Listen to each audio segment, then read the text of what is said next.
ರಮೇಶ್ ಹಾಗೆ ಹೇಳ್ದ? ಫೋಟೋ ಇಟ್ಟಿದ್ದೀನಿ ಅಂದ. ನನಗೂ ಅದೇ ಅರ್ಥ ಆಗ್ತಿಲ್ಲ ತಂಗಿ. ನೋಡು, ಅವನು ಭಾವಜಿ ಹತ್ರ ದುಡ್ಡು ಹೊಡಿಯೋ ಸಂಚು. ಒಂದು ಫೋಟೋ ಕೊಡು ಅಂತಂದ್ರೆ ದುಡ್ಡು ಕೇಳ್ತಾನೆ, ಅಷ್ಟೇ ವಿಷಯ. Simple matter.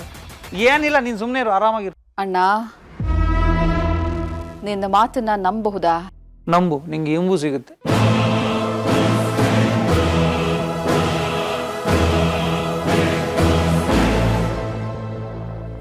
ಇಲ್ಲ ರಮೇಶ್, ನಿಮ್ಮಿಂದ ಯಾವುದೇ ಒಂದು ಫೋನ್ ಕಾಲ್ ಬಂದಿಲ್ಲ. ಏನು ಸರ್ ಹೀಗೆ ಹೇಳ್ತಿದ್ದೀರಾ? ನಿನ್ನೆ ರಾತ್ರಿ ನಾನು ನಿಮಗೆ ಫೋನ್ ಮಾಡಿದ್ದೆ ಅಲ್ವಾ? ನೀವು ನನಗೆ ಫೋನ್ ಮಾಡಿದ್ದಿದ್ರೆ ಒಂದು ಮಿಸ್ ಕಾಲ್ ಆದರೂ ಇರಬೇಕಾಗಿತ್ತಲ್ವಾ? ನಾನು ಕಾಲ್ ರಿಸೀವ್ ಮಾಡಿದ್ದೀನಿ ಅಂದಮೇಲೆ ಕಾಲ್ ಲಿಸ್ಟಲ್ಲಿ ನಿಮ್ಮ ಹೆಸರನ್ನ ಇರಬೇಕಾಗಿತ್ತಲ್ವಾ? ಆದರೆ ಇಲ್ವಲ್ಲ. ನೀವು ಇದ್ರವರೆಗೂ ಯಾಕೆ ಫೋನ್ ಮಾಡಿರಂತ ಯೋಚಿಸಿ ನಾನೇ ನಿಮಗೆ ಫೋನ್ ಮಾಡಿದೆ. ಏನೋ ನನಗಂತೂ ಅರ್ಥ ಆಗ್ತಿಲ್ಲ ಸರ್. ಆದರೆ ನಾನು ಫೋನ್ ಮಾಡಿದ್ದಂತೂ ನಿಜ, ನೀವು ರಿಸೀವ್ ಮಾಡಿದ್ದೂ ನಿಜ. ನೀವು ಹಲೋ ಹೇಳೋಕ್ಕೂ ಮುಂಚೆ ನಾನು ಎಲ್ಲ ವಿಷಯನೂ ಮಾತಾಡಿ ಮುಗಿಸ್ಬಿಟ್ಟೆ ಸರ್. ಯಾಕೆಂದರೆ ನಾನಿದ್ದ ಜಾಗದಲ್ಲಿ ಅಂಥ ಸೀಕ್ರೆಟ್ ವಿಷಯನ ಹೆಚ್ಚು ಹೊತ್ತು ಮಾತಾಡೋದು ಸೇಫ್ ಅಲ್ಲ ಅಂತ ಅನ್ನಿಸ್ತು.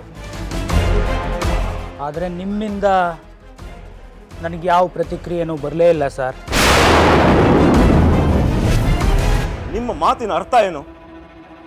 ನೀವು ಮಾತಾಡಿರೋದನ್ನ ಬೇರೆಯವ್ರು ಯಾರೋ ಕೇಳಿಸ್ಕೊಂಡು ನಿಮ್ಮ ಹೆಸರನ್ನ ಕಾಲ್ ಆಗಲೇ ಡಿಲೀಟ್ ಮಾಡಿದ್ದಾರೆ ಅಂತನಾ? ನಮ್ಮ ಮನೆಯಲ್ಲಿ ಅಂಥವ್ರು ಯಾರೂ ಇಲ್ಲ. ನೀವು ಸುಮ್ಮನೆ ವಾದ ಮಾಡೋದು ಬಿಟ್ಟು ವಿಷಯ ಏನು ಅಂತ ಹೇಳಿ. ಏನು ಸರ್ ಹೀಗೆ ಹೇಳ್ತಿದ್ದೀರಾ? ವಿಷಯನ ಒಂದು ಫೋಟೋ ಸಮೇತ ಒಂದು ಕವರಲ್ಲಿ ಹಾಕಿ, ಫೋಟೋನ ಎಲ್ಲ ಗುಟ್ಟನ್ನ ಈಚೆ ತರೋ ಫೋಟೋ ಸರ್.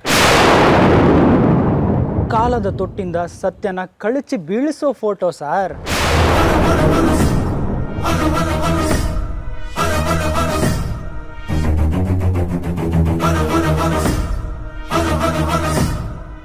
ಆ ಫೋಟೋ ನಿಮ್ಮ ಮೊದಲನೇ ಹೆಂಡತಿ ಕೊಲೆಯ ಕೈವಾಡದಲ್ಲಿದ್ದ ಮುಖ್ಯವಾದ ಪಾತ್ರ ಯಾವುದು ಅಂತ ನಿಮಗೆ ತೋರಿಸುತ್ತೆ.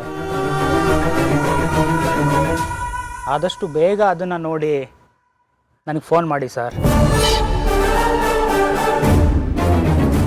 ಹಲೋ ರಮೇಶ್. ಬರ್ಕೊಳ್ಳ.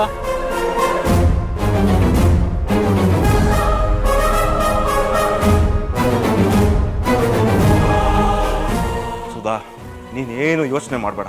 ನಿನ್ನನ್ನು ಅನ್ಯಾಯವಾಗಿ ಕೊಂದ ಪಾಪಿ ಯಾರು ಅಂತ ಗೊತ್ತಾಗುತ್ತೆ.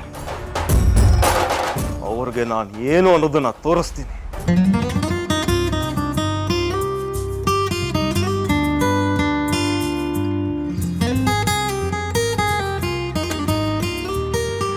ಹೃದಯ ಒಡೆಯೋದು, ಮುರಿಯೋದು, ಸಿಡಿಯೋದು ಇದೆಲ್ಲ ನಿನ್ ಭಾವನೆಗಳಷ್ಟೇ ವಿಜ್ವಿ. ನಾವು ಖುಷಿಯಾಗಿದ್ದಾಗ ಹೃದಯ ಕುಂದಾಡುತ್ತೆ ಅಂತ ನಾವ್ ಅನ್ಕೊಳ್ತೀವಿ. ನಮಗ್ ಬೇಜಾರಿದ್ದಾಗ ಹೃದಯ ಮಂಕಾಗಿರುತ್ತೆ ಅಂತ ನಾವ್ ಅನ್ಕೊಳ್ತೀವಿ. ಆದ್ರೆ ಸತ್ಯ ಏನ್ ಗೊತ್ತಾ? ಹೃದಯ ಇದ್ಯಾವ್ದ್ರ ಬಗ್ಗೆ ತಲೆ ಕೆಡ್ಸ್ಕೊಳ್ದೆ ಅದ್ರ ಪಾಡಿಗದ್ ಕೆಲಸ ಮಾಡ್ತಾ ಇರುತ್ತೆ. ಅದಕ್ ಸಾಕ್ಷಿ ನಾವು ಬದುಕಿರೋದು. ಬದುಕಿರೋ ಈ ಬದುಕು ಸಾರ್ಥಕ ಆಗ್ಬೇಕು ಅಂದ್ರೆ ನಾವಿಬ್ರು ಒಟ್ಟಿಗೆ ಬದುಕಬೇಕಿತ್ತ.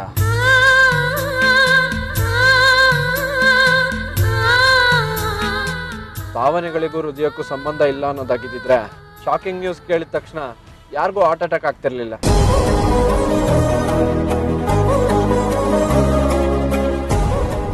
ಅಳ್ತಾ ಇದ್ದಿದ್ ಮಗು ತಾಯಿ ಮಡಲಿಗೆ ಹೋಗಿದ ತಕ್ಷಣ ಸುಮ್ಮನೆ ಆಗ್ತಿರ್ಲಿಲ್ಲ. ನಾನಿದ್ದ ದೇವಸ್ಥಾನದಲ್ಲಿ ಸಿಲಿಂಡರ್ ಬ್ಲಾಸ್ಟ್ ಆಗಿದೆ ಅಂತ ಕೇಳಿದ ತಕ್ಷಣ ನೀನ್ ಜೀವ ಬಿಟ್ಕೊಂಡು ಓಡ ಬರ್ತಾ ಇರ್ಲಿಲ್ಲ ಗೀತಾ.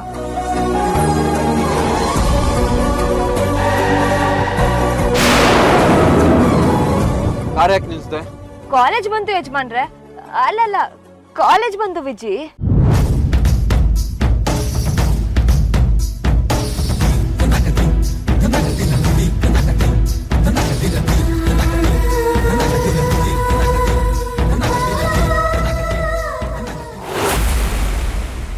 ನಾನು ಹೇಳ್ತಾ ಇರೋದು ಅರ್ಥ ಆಗ್ತಾ ಇದೆಯಾ ನಿಮ್ಗೆ? ಅವ್ರನ್ನ ಐಪಿಗೆ ಡ್ರಾಪ್ ಮಾಡಿದ್ರಿ ತಾನೇ ನೀವು? ಮತ್ತೆ ಅಲ್ಲೇನ್ ಮಾಡ್ತಾ ಇದ್ದೀರಾ? ನನಗೆ ಕಾರ್ ಅರ್ಜೆಂಟ್ ಆಗಿ ಬೇಕು, ಬೇಗ ತಗೊಂಡ್ ಬನ್ನಿ.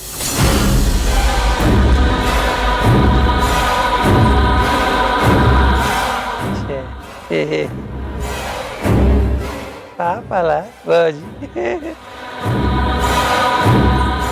ಫೋಟೋ ನೋಡೋ ಕಾತ್ರದಿಂದ ಕಾರ್ನ ಬರೋ ಕೇಳ್ತಾ ಇದ್ದಾರೆ. ಕಾರಲ್ಲಿ ಫೋಟೋ ಇಲ್ಲ ಅಂತ ಅವ್ರಿಗೆ ಗೊತ್ತೇ ಇಲ್ಲ ದೊಡ್ಡಣ್ಣ. ನೀನು ಅಲ್ಲಿಗೆ ಹೋಗದೆ ಫೋಟೋ ಇರಲಿಲ್ಲ ಅನ್ನೋ ವಿಷಯ ನನಗೆ ತಿಳಿಸಿರ್ಲಿಲ್ಲ ಅಂದಿದ್ದರೆ ನಿಮ್ಮ ಭಾವಾಜಿಗಿಂತ 100 ಪಟ್ಟು ಟೆನ್ಷನ್ನು ನನಗಾಗಿರೋದು.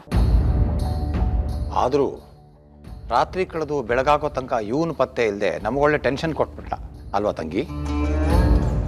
ನಾನೊಂಥರ ಈ ತಲೆನೋವು ಹಚ್ಕೊಳ್ಳೋ ಮುಲಾಮ್ ಥರ. ಹಚ್ಕೊಂಡಾಗ ತಲೆನೋವಿಗಿನ್ನ ಮುಲಾಮ್ನ ಉರಿನೇ ಜಾಸ್ತಿ ಅನಿಸುತ್ತೆ. ಆದರೆ ಕೊನೆಗೆ ಉರಿ ಜೊತೆ ನೋವು ಮಾಯ ಆಗುತ್ತೆ. ಅದೇ ಈ ಸಿತಾರ ಸ್ಪೆಷಾಲಿಟಿ. ಹೊರಟ್ರೇನ್ರಿ? ಸರಿ ಸರಿ, ಬೇಗ ಬನ್ನಿ. ತಂಗಿ, ಈಗ ನಿನ್ನ ಪ್ರವೇಶ. ಕಬ್ಬಿಣ ಕಾದಿದೆ, ಕರಗಿ ಬೇಕಾದ ಆಕಾರಕ್ಕೆ ಬರ್ತಾ ಇದ್ದ ಹಾಗೆ ತಣ್ಣೀರು ಸುರಿದು ಬಿಡು. ಹೋಗು.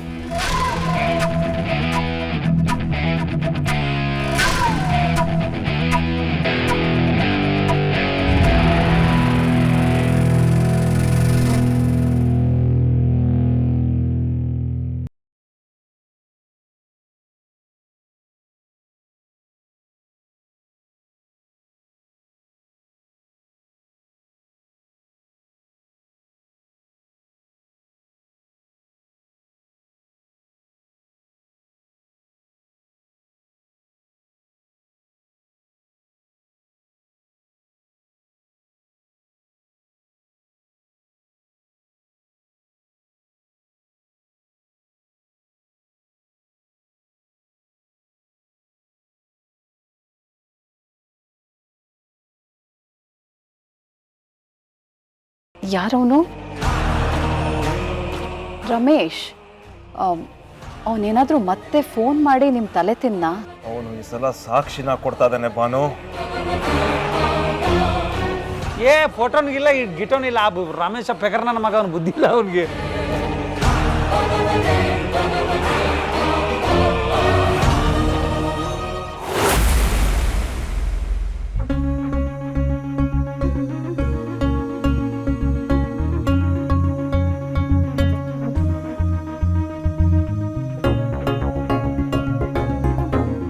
ಹಾಗಾದ್ರೆ ನಿನ್ನನ್ನು ಕಾಲೇಜಿಗೆ ಕರ್ಕೊಂಬಂದಿದ್ದ ಕಾರಣ ಪ್ರೀತಿ ಅಲ್ವಾ? ಅಲ್ಲ, ಕರ್ತವ್ಯ.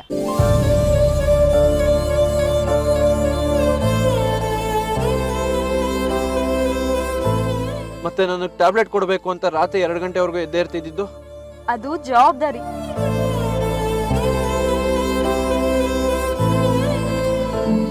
ಹಾಸ್ಪಿಟ್ಲಲ್ಲಿ ನನ್ನ ಉಳ್ಸೋಕ್ಕೋಸ್ಕರ ರಕ್ತ ಕೊಟ್ಟಿದ್ದು?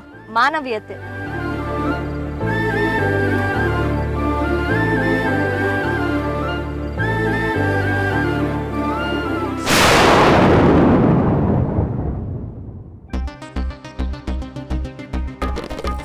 ಯಜಮಾನ್ರೆ,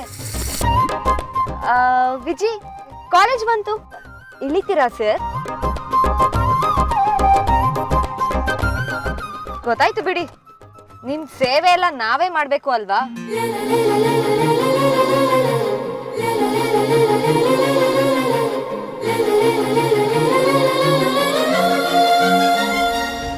ಸಾಕ್ಷಿನಾ?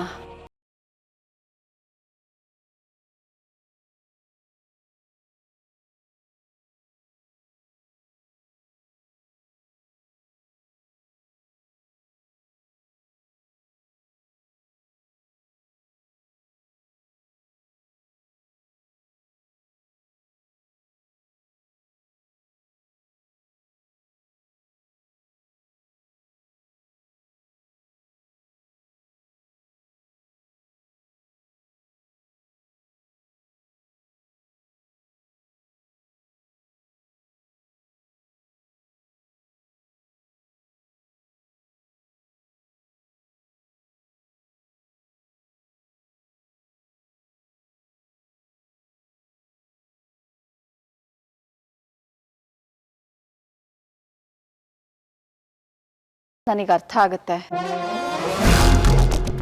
ಆದರೆ ದುಡುಕಿ ಯಾವ ನಿರ್ಧಾರನೂ ತಗೊಳ್ಳೋದಕ್ಕೆ ಹೋಗಬೇಡಿ. ಫೋಟೋದಲ್ಲಿರೋರ ಬಗ್ಗೆ ಯೋಚಿಸೋ ಅಷ್ಟು ಫೋಟೋ ಕಳಿಸಿರೋ ಮನುಷ್ಯನ ಬಗ್ಗೆನೂ ಸ್ವಲ್ಪ ಯೋಚನೆ ಮಾಡಿ. ಅವನು ಸತ್ಯನೇ ನಿಮ್ಮ ಮುಂದೆ ತಂದಿಡ್ತಿದ್ದಾನೋ ಅಥವಾ ಯಾವುದಾದ್ರೂ ಲಾಭದ ನಿರೀಕ್ಷೆಯಲ್ಲಿ ನಿಮ್ಮನ್ನು ಸುಳ್ಳಿನ ಬಲೆಯಲ್ಲಿ ಸಿಕ್ಕಾಕಿಸ್ತಿದ್ದಾನೋ ಇದ್ಯಾವುದು ಗೊತ್ತಿಲ್ವಲ್ಲ.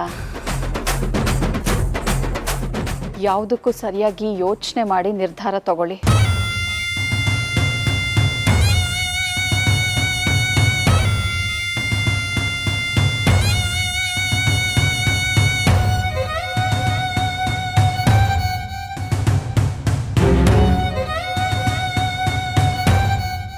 ಕಾರಲ್ಲಿ ಏನೂ ಇಲ್ಲ ಅಂತ ನಿಮಗೆ ಆ ರಮೇಶನ ಮೇಲೆ ಕೋಪ ಬರುತ್ತೆ. ಆಗ ನಾನು ಹೇಳಿರೋ ಈ ಮಾತು ನಿಮಗೆ ಅವನ ಮೇಲೆ ಅನುಮಾನ ಹುಟ್ಟಾಕಿ ಅವನ ಮಾತಿಗಿನ್ನು ಸೊಪ್ಪು ಹಾಕದಿರೋ ಥರ ಮಾಡುತ್ತೆ.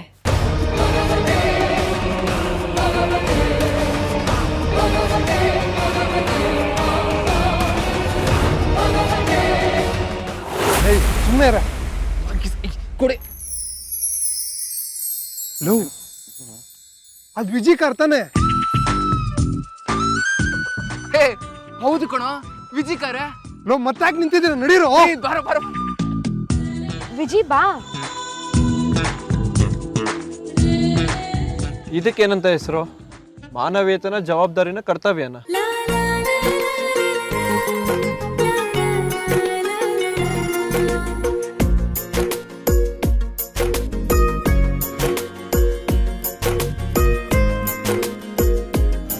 ವೆಲ್ಕಮ್ ವಿಜಯ್. ವಿಜಯ್, ನೀನ್ ಇಲ್ಲದೆ ಕಾಲೇಜೆಲ್ಲ ಬೋರ್ ಹೊಡಿತಾಯ್ತು ಕಣ. ಮಗ, ಇವನ್ ಮಾತು ನಂಬೇಡ. ಇವನ್ ಬೋರ್ ಆಗ್ತಾ ಇರೋದು ನಿನ್ ಕಾಲೇಜಿಗೆ ಬರ್ದೇ ಇರೋದಕ್ಕಲ್ಲ, ನೀನ್ ಚೇಂಜ್ ಆಗಿದ್ದಕ್ಕೆ. ಏ ಸುಮ್ನಿರೋ. ವಿಜಯ್ ಹಾಗೇನಿಲ್ಲ ಕಣ, ಅವ್ನು ಸುಮ್ನೆ ಹೇಳ್ತಾನೆ. ನಿಜವಾಗ್ಲೂ ಬೇಜಾರಾಗ್ತಾಯ್ತು.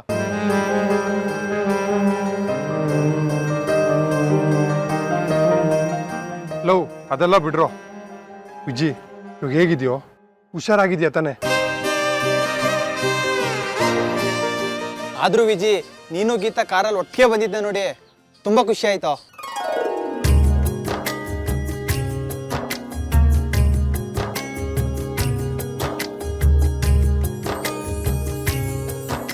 ಏಯ್, ಇವನೇನ್ರೋ ಏನ್ ಹೇಳಿದ್ರು ಮಾತಾಡ್ತಾನೆ ಇಲ್ಲ.